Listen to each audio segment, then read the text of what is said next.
Para nossa surpresa, né, quando eu coloquei as linguagens da matemática, eu coloquei por conta disso aí. A matemática pode ser expressa por intermédio de várias linguagens. Tá? A matemática pode ser expressa pela linguagem usual. Agora mesmo eu vou dar alguns exemplos que vão esclarecer mais. A linguagem usual é a nossa linguagem, a língua materna, é a linguagem que nós falamos, então a matemática se apropria dessas palavras. A linguagem técnica da matemática é quando ela pega essas palavras, se apropria, melhor assim falando, das palavras da linguagem usual e utiliza como um termo técnico da linguagem matemática, que eu vou falar agora mesmo. A linguagem simbólica. A matemática usa símbolos, e muitos símbolos. Né? Quando eu penso em linguagem de conjuntos, muitos de vocês passaram pela época que se trabalhou muito com conjuntos, né? Você tinha lá uma série de representações de códigos, né, dentro dessa linguagem de conjuntos. Você usava os próprios algarismos, você usava símbolos, pertence, não pertence, contém, não contém, parênteses, você usava chaves, né, para determinar a linguagem dos conjuntos, você usava a linguagem sintética, né? Você usava as formas de representar esses conjuntos utilizando uma linguagem que se configurava como uma linguagem própria da teoria de conjuntos. A linguagem de tabelas.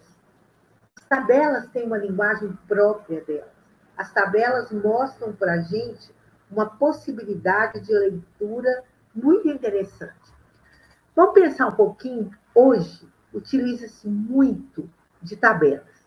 A mídia, por exemplo, trabalha muito com tabelas e com uma outra linguagem também que está aí, que é o gráfico. Né? Por quê? As tabelas e os gráficos, elas têm uma possibilidade, ou têm a capacidade, né, de colocar as informações de uma forma organizada e sintetizada. Né? Você organiza dados em gráficos, em tabelas, de forma que bem claras. Então, muitas vezes você lê um texto que tem várias colocações numéricas e tal, e você colocando aquelas informações que estão no texto na linguagem de tabelas ou de gráficos, você vai ter uma visão geral daquele fato que está retratado no texto. Hoje, a mídia usa muito isso. Atualmente, nessa pandemia, vocês estão vendo todo dia, lá no MGTV, né? Toda hora que fala da questão do Covid, dos números do Covid, aparecem gráficos, né? Aparecem tabelas, os dados numéricos organizados nessa forma de gráfico e tabela, porque te possibilita enxergar de uma maneira ampla, fazer uma comparação a partir daquela linguagem que tem imagens, né? Uma linguagem muitas vezes pictórica, que vai fazer você entender e comparar. Né? Quando vocês estão aprendendo, inclusive, termos matemáticos nessa linguagem. Estou citando aí o MGTV, porque todo mundo escuta e vê, né? Está lá escrito a média móvel e mostra lá no gráfico bonitinho. É uma coisa interessante também, porque o gráfico ele é visual. Então, quando você está... Vamos pensar, por exemplo, campanha eleitoral.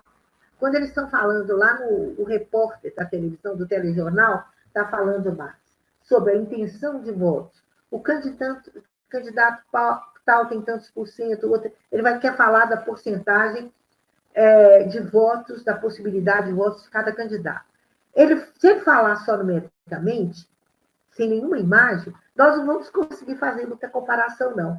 Mas é muito interessante, na hora que ele começa a falar, o candidato tal tem tanto por cento, aparece lá uma linha coloridinha com a porcentagem. O outro vem do lado comparando, o outro vem do lado. Aquela construção que vai sendo feita numa forma gráfica favorece a comparação daquelas porcentagens que estão sendo colocadas.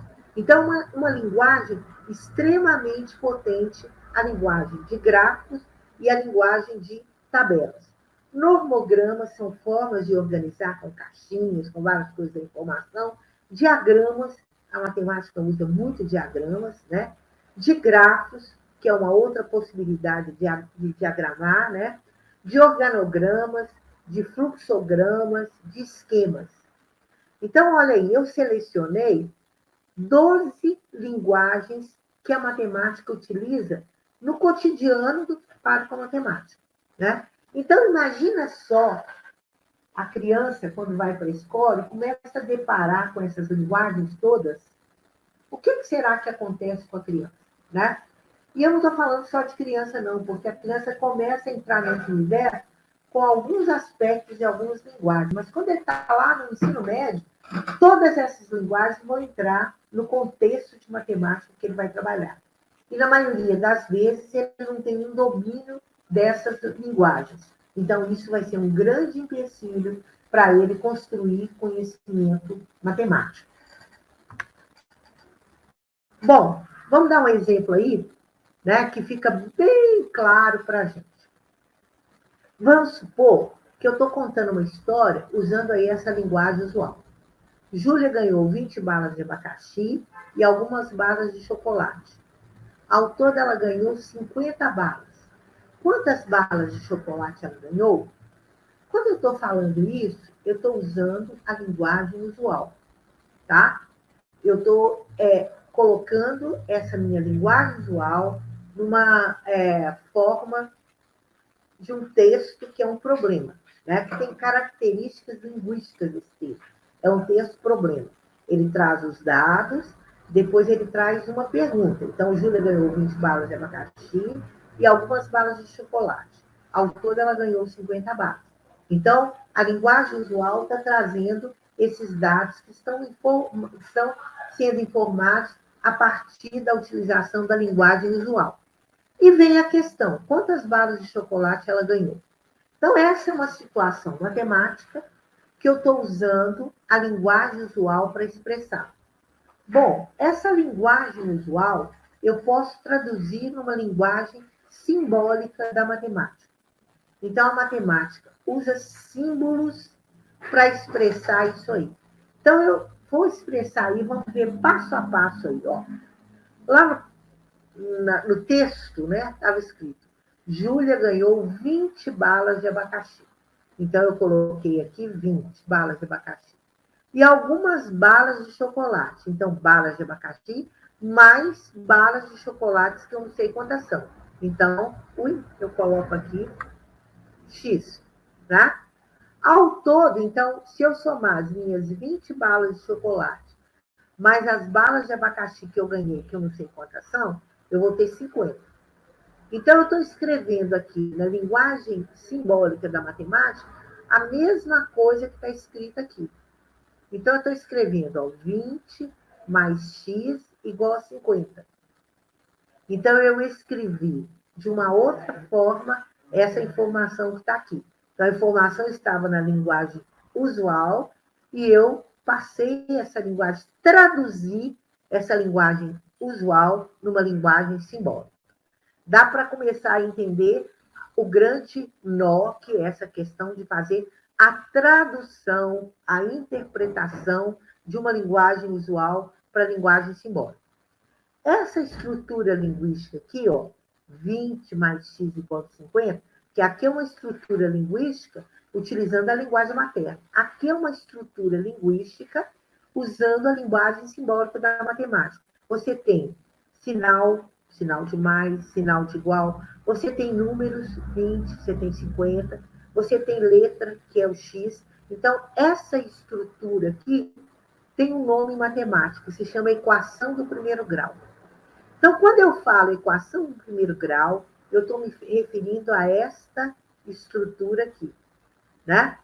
E eu estou usando o quê? Quando eu falo equação do primeiro grau, eu estou usando uma linguagem técnica da matemática. O que eu estou falando aí? Quando eu falo equação do primeiro grau, eu estou usando palavras da língua, né, para representar uma linguagem técnica. Eu transformo em uma expressão que se configura como uma linguagem técnica da matemática. Bom, vamos parar aí um pouquinho e pensar uma coisa. Vocês já viram como que a matemática, muitas vezes, e as outras ciências fazem isso? utilizam uma palavra que a gente usa no cotidiano com significado, quando é incorporada pela matemática, pela biologia, pela física, qualquer ciência, aquela palavra ela tem um novo significado. Muitas vezes ela pode continuar a usar o mesmo significado da língua materna, mas agrega mais algum significado. Então, vamos pensar alguma coisa. Quando eu falo em curva, curva, todo mundo pensa assim, curva é um traçado encurvado. Então, a palavra curva, quando você pensa, vem do significado da língua portuguesa, que é uma coisa, um traçado encurvado. Se você vai lá no dicionário do Aurélio, vai lá no Rurais, você vai ter essa percepção, que curva é um traçado encurvado, tá? Mas, em matemática, além de você expressar a curva, você pode expressar como traçado encurvado, por que quando chega lá no 7º, 8º ano, você depara com uma afirmativa? A reta é uma curva. Você fala lá, pera lá, mas a reta não é encurvada? Então, o que está acontecendo? Você pegou esse conceito de curva, colocou características nesse conceito e você está usando, ampliando o conceito de curva. Por quê? Se eu definir curva em matemática, curva é um traçado que você pode fazer sem retirar o lápis do papel. Eu estou falando intuitivamente, sem usar uma definição matemática formal. Então, se você faz um traçado com lápis que você não retira o lápis do papel, é uma curva. Essa curva pode ser traçável ou retraçável. Traçável quando você passa o lápis uma vez só. Retraçável quando, para traçar, você precisa de riscar, tirar o lápis e riscar de novo. Tá? As curvas em matemática, elas podem ser abertas ou fechadas. Aberta quando o ponto inicial não coincide com o ponto final, né? E a fechada quando o ponto inicial coincide com o ponto final. Então, vocês veem que foi incorporada aí na linguagem matemática a palavra curva com o significado da língua portuguesa e com o significado agregado, ampliado dessa palavra curva na linguagem matemática. Vamos pensar, por exemplo, a palavra raiz. Raiz, se você pensar na palavra, nesse termo raiz, raiz na língua portuguesa é o prefixo de uma palavra, né? As palavras têm uma raiz, o prefixo da palavra. Se você pensar em biologia, você pode pensar lá, raiz é raiz de dente, raiz é raiz de planta. Se você pensar em matemática, raiz pode ser uma raiz quadrada, pode ser uma raiz de uma equação de primeiro grau, uma equação de um polinômio. Então, a raiz, a palavra raiz, ela tem agregada a ela significado diferente de acordo com a forma que ela é incorporada por cada ciência. Bom, aí vocês já estão percebendo a questão da dificuldade desse uso das linguagens. Então, vamos lá. Vamos pensar numa perspectiva de sala de aula. Então, uma professora estava trabalhando com um jogo com crianças de 5ª série, 5º ano. Ela estava discutindo com os meninos a regra do jogo que ela ia aplicar. Então, de repente, na regra do jogo, tinha a palavra obrigatório. Tinha uma regrinha lá que falava que era obrigatório fazer qualquer coisa. Bom, ela pegou, parou e perguntou para os meninos, o que é obrigatório? O menininho respondeu depressa lá, obrigatório significa obrigado. Né? Aí ela, obrigatório é uma coisa obrigada, mas aí ela perguntou de novo para o menino, o que é obrigado?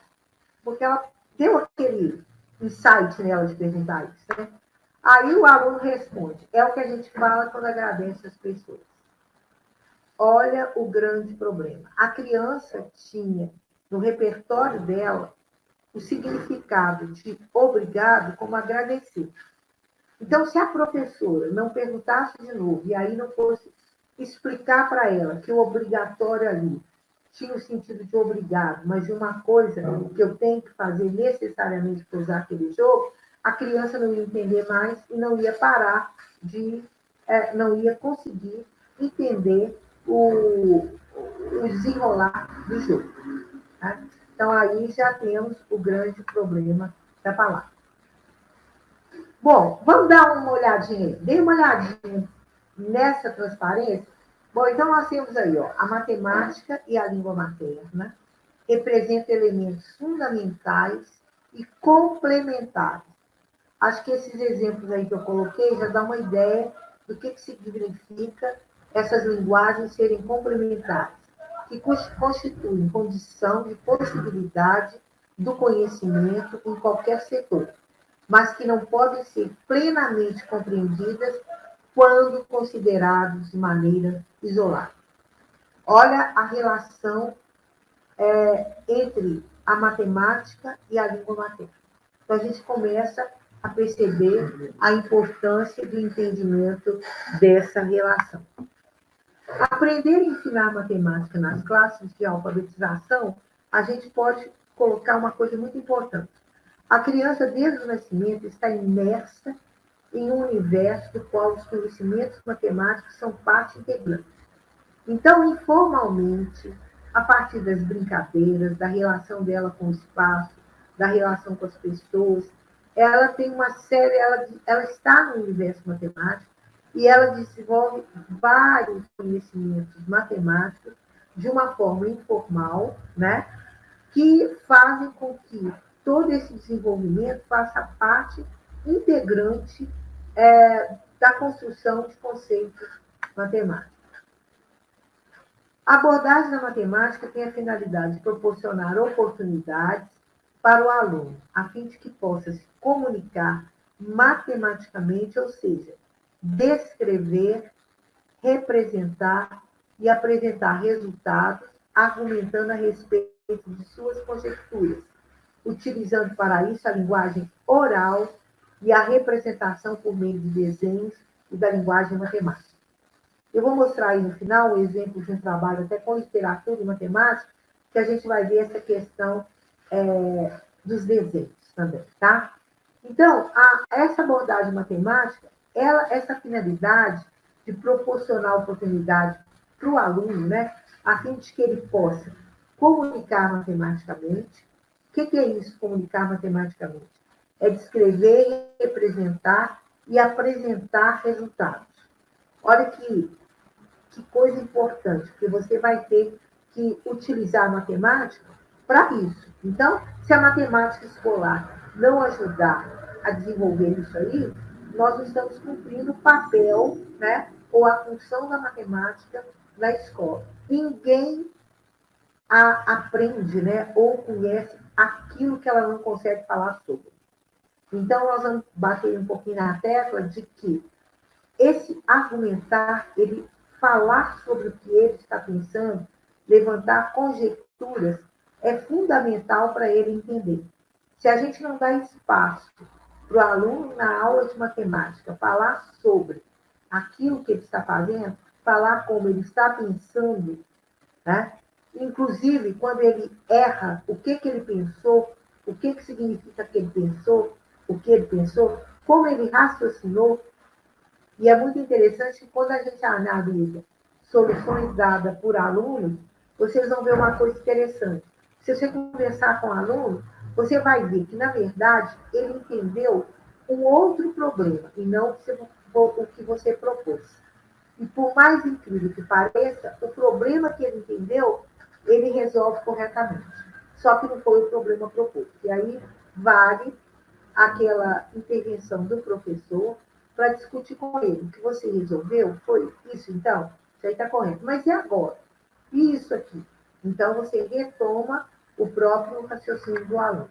As normas para o currículo de avaliação da matemática escolar, estabelecida pelo Conselho Nacional de Professores de Matemática, que é um conselho americano que tem muitos trabalhos, que influencia muito o mundo inteiro nas questões dos caminhos das perspectivas matemáticas, coloca uma coisa muito importante, retomando o que a gente falou lá.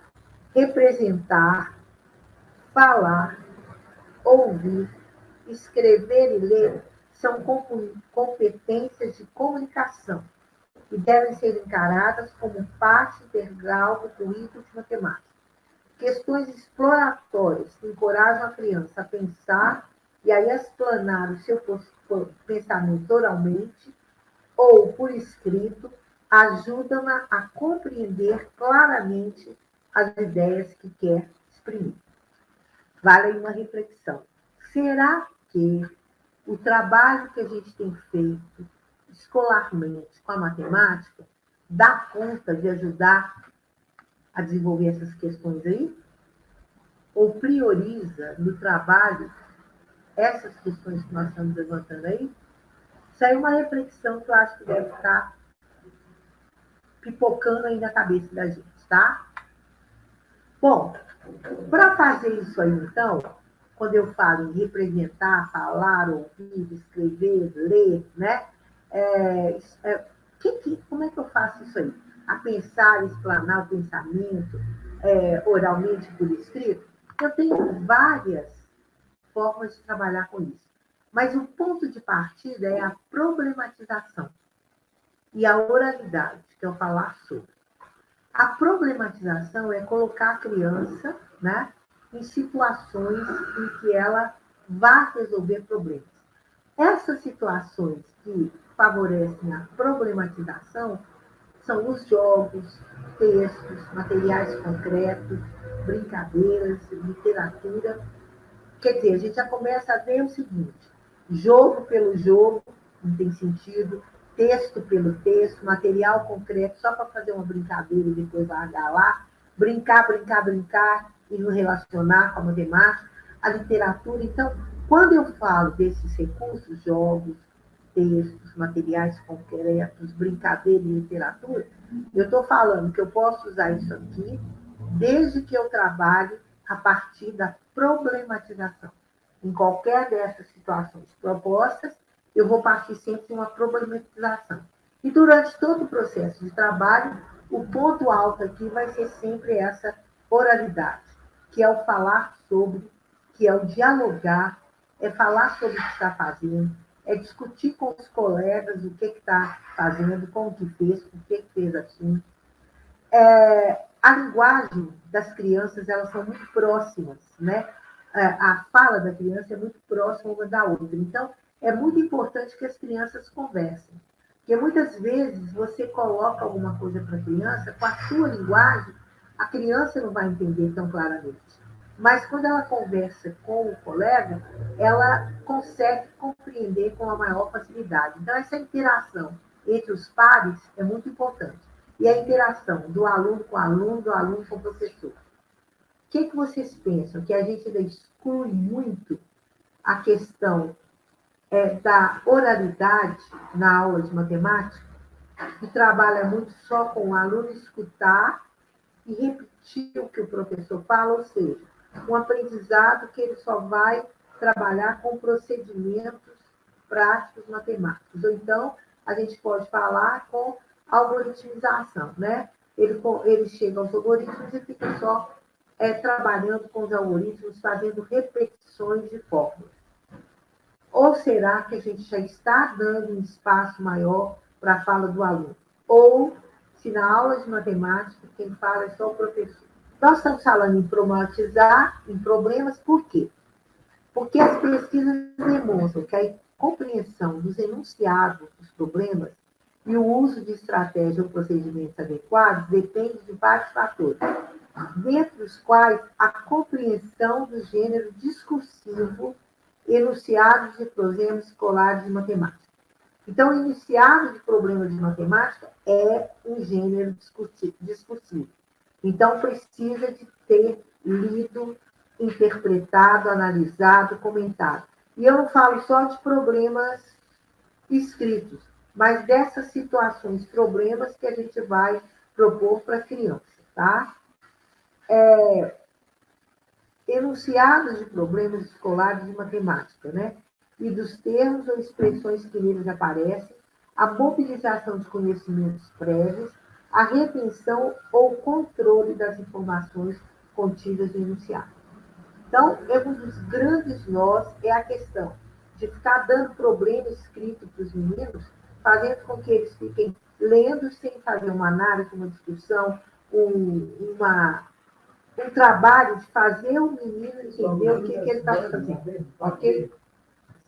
Olha, nós estamos falando de alfabetização, então é desde o início desse contato com situações que levem a desenvolver e a construir conceitos matemáticos, elas têm que estar pautadas nessa questão, a problematização e essa questão de tornar a construção de conceitos significativos para a criança, né? E proporcionar mesmo fazer com que a criança tenha a possibilidade de investigar. Quando a criança investiga, né, ela consegue explorar os novos conceitos que estimulam a curiosidade desse aluno.